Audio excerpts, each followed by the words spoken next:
Hello guys, जैसा आप लोगों ने पहले सार्क के बारे में पढ़ चुका है कि कैसे 1945 वार के बाद अलग अलग कंट्री अपना अलग अलग ऑर्गेनाइजेशंस बनाने लगी।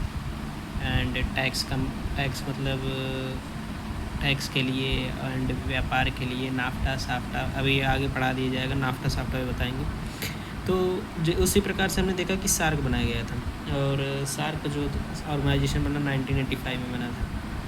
अब थोड़ा मैप में अगर देखेंगे तो ये इधर का मतलब ये रशिया होते होते ये पूरा एरिया जो होता है यहाँ तक ये पूरा एशिया है, इसीलिए इसको एशिया सबसे लॉन्ग कॉन्टिनेंट कहते हैं।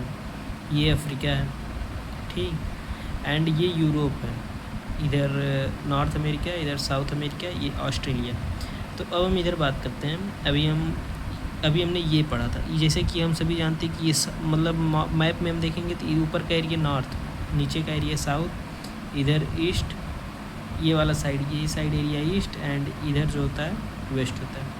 तो हमें ये कंट्री पढ़नी थी सार्क के बारे में। तो ये साउथ कंट्रीज आएंगी। अब ये अगर थोड़ा सा हम इधर आएंगे तो ये डायरेक्शन साउथ ईस्ट, जैसे आप लोग जो पढ़े होंगी डायरेक्शन, आप लोग रीजनिंग में पढ़ते हैं ना, ये ऐसे होता है, ये तो ये वाला एरिया साउथ ईस्ट होता है। तो इसी प्रकार से सार्क में बना देने के बाद साउथ ईस्ट ये लोकल एरिया जो होंगे ये सब छोटे छोटे कंट्रीज़ थे उस टाइम। इवन अगर हम बात करें तो मतलब अंग्रेज़ों के आने के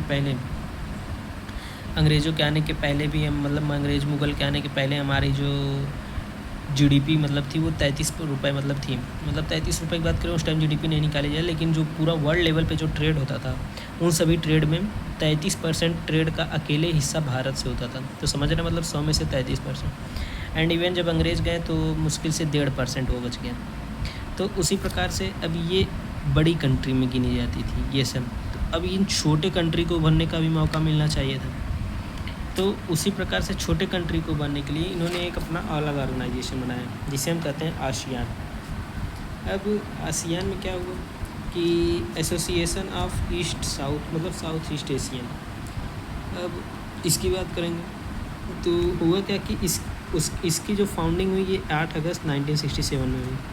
एंड जबकि सार्क की बात करेंगे तो 1985 में हुई थी। मतलब पहले ये छोटे छोटे ऑर्गेनाइजेशन ज़्यादा एक्टिव हो गए। मतलब इन्होंने कहा कि पहले हम मतलब अपना बनाएंगे। एंड अब यूपीएससी क्या करती है, कभी कभी डिक्लेरेशन पूछ लेती है, जैसे आल्मा आटा डिक्लेरेशन, बैंकॉक डिक्लेरेशन, एंड और भी काफ़ी चीज़ें, ब्रेटन वुड्स सम्मेलन, समिट, इन सब को अलग अलग चीज़ें पूछ रही है। ये आसियान जो बनाएगी ये बैंकॉक डिक्लेरेशन से बनाएगी। ये आप लोग ख्याल किए रहेंगे बैंकॉक। इसमें 10 मेंबर हैं। मेंबर अभी हम बता देंगे। इंडिया इसका मेंबर नहीं है क्योंकि इंडिया जो है साउथ में सिचुएटेड है, तो इसलिए इंडिया इसका मेंबर नहीं है, ये आप लोग जानते रहिए। अब हेडक्वार्टर की बात करें जकार्ता इंडोनेशिया में। इवन आप लोग जानना भी चाहिए चोल वंश के राजा राजेंद्र चोल जकार्ता को जीते भी थे, मतलब विन कर लिए थे। जकार्ता पे उनका कब्जा हो गया था। अब जैसे हम देखते हैं कि उसमें हर 2 साल पे अध्यक्षता होती है, तो इसमें तो अभी कुछ खास नहीं, लेकिन इसकी जो अध्यक्षता है वो हमेशा बारी बारी देश करते हैं। ये नहीं कि मतलब इसके अध्यक्ष बनने के लिए चुनाव होगा।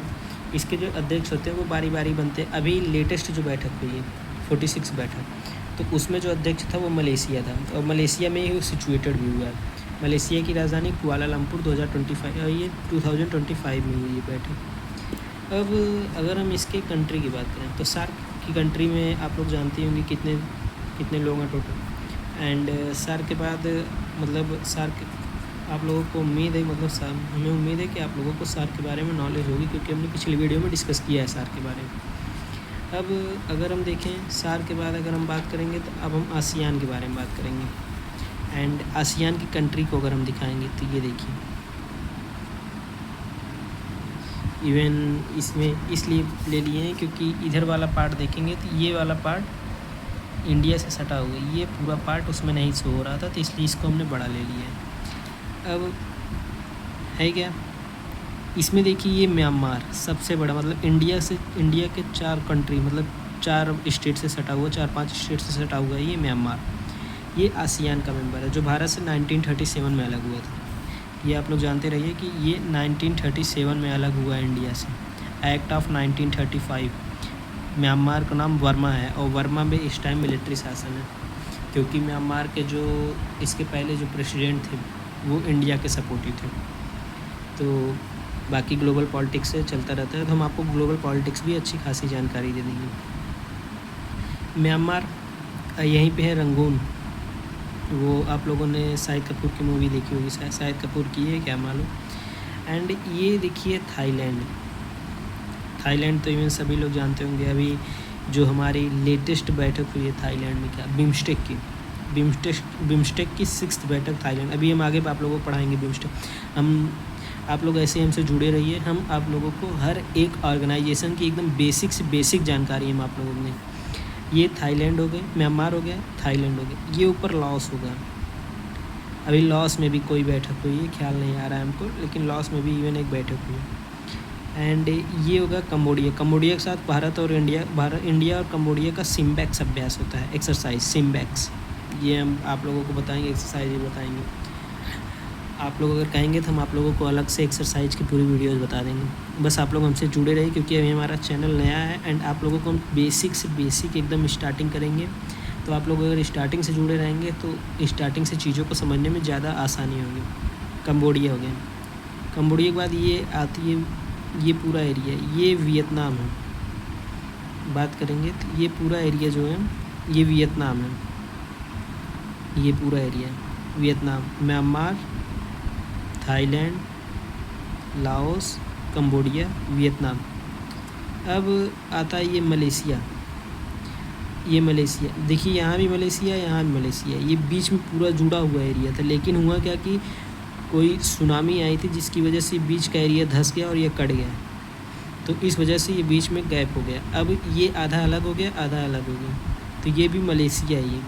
अब मलेशिया के कोने में, ये देखिए कोने में एक बैठा हुआ है सिंगापुर। इवन सिंगापुर एक ऐसी कंट्री है जिसकी कैपिटल भी सिंगापुर ही है। आप लोग जानकारी के लिए नोट कर लेंगे अपने, ये सिंगापुर, ठीक। सिंगापुर के बाद आती है ये ब्रुनेई। ये देखिए इधर ब्रुनेई है, ये देखिए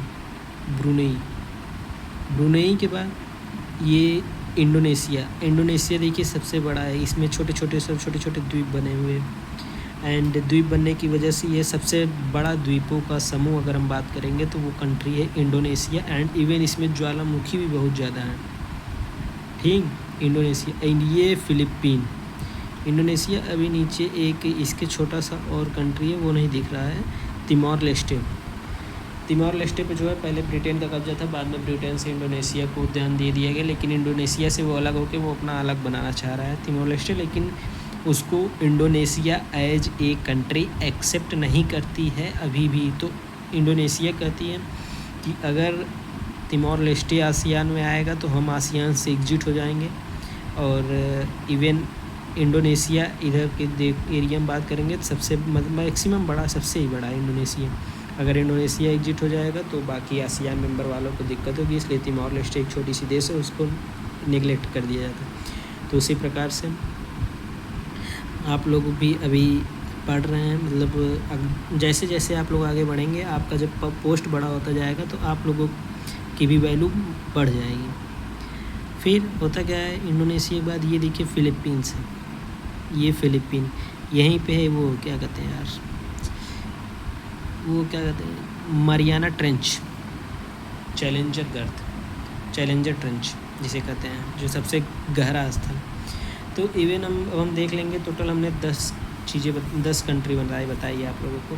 म्यांमार, ठीक, म्यांमार से सटा हुआ area Thailand, Laos, Cambodia, Vietnam, Malaysia, Singapore, Brunei, Indonesia, Philippine.